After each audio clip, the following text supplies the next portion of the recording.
در روایات ما هست دجال موجودی است یک چشم که از مادری یهودی به دنیا میاد، غذاش به اندازه کوهه. ابتدا وقتی آدم این روایات رو میبینه و این علائم رو اصلا باورش نمیشه همچین موجودی میخواد بیاد. مرحوم شهید سید محمد صدر یک کتابی داره به نام موسوعه الامام المهدی. تو اون کتاب میگه دجالی که اهل بیت به ما خبر دادن الزاماً یک انسان نیست که یه چشم وسط پیشونیش باشه تو باورت نشه. تو بعضی از روایات دجال داره که ذالک امرون، یه چیزیه. راجع به انسان نمیگن یه چیزی، یه امر.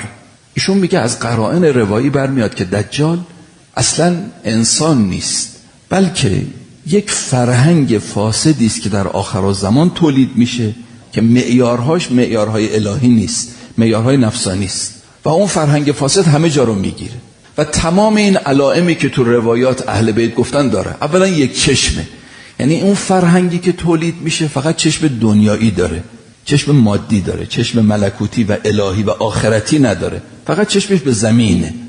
از مادری یهودی به دنیا میاد، یعنی فرهنگ رو یهودی‌ها تولیدش میکنن، یعنی این فرهنگ یک چشم رو یهودی‌ها تولیدش میکنن. با این احتمال بسیار منطقی و معقولی که شهید صدر داده، دجال امکان داره بیاد یا نه؟